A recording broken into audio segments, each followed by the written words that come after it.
ಕುಮಾರಸ್ವಾಮಿ ಅವರು ಮಂಡ್ಯದಿಂದ ಈಗ ನೀವು ಮಾಡಲ್ಲ ಅಂತ ಹೇಳ್ತಾ ಇದ್ದೀರಾ ಆಕಾಂಕ್ಷಿಲ್ಲ ಅಂತ, ಬಟ್ ಕುಮಾರಸ್ವಾಮಿ ಅವರು ಆದ್ರೆ ಸೆಂಟ್ರಲ್ ಮಿನಿಸ್ಟರ್ ಆಗ್ತಾರೆ ಅನ್ನುವಂತಹ ಲಾಭದ ಲೆಕ್ಕಾಚಾರದಲ್ಲಿ ಕಾರ್ಯಕರ್ತರು ನಾಯಕರು ಹೇಳ್ತಿದ್ದಾರೆ. ಸೊ ತಂದೆಯವರು ಸ್ಪರ್ಧೆ ಮಾಡೋ ಬಗ್ಗೆ ನಿಮ್ಮ ಅಭಿಪ್ರಾಯ ಸರ್?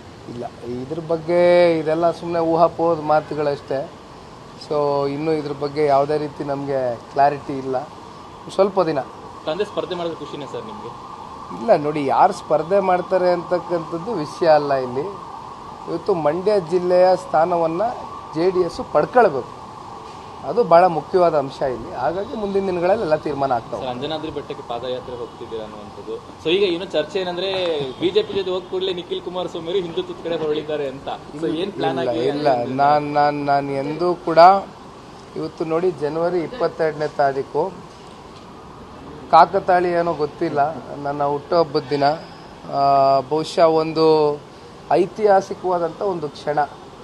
ಪ್ರತಿಯೊಬ್ಬರು ಕೂಡ ಇವತ್ತು ಆ ಜಾತಿ ಈ ಜಾತಿ ಆ ಕಮ್ಯುನಿಟಿ ಅಂತಕ್ಕಂಥದ್ದೆಲ್ಲ ಇವತ್ತು ಇಡೀ ದೇಶ ಎದುರು ನೋಡ್ತಾ ಇರ್ತಕ್ಕಂಥ ಒಂದು ಐತಿಹಾಸಿಕವಾದಂಥ ಒಂದು ಕ್ಷಣ.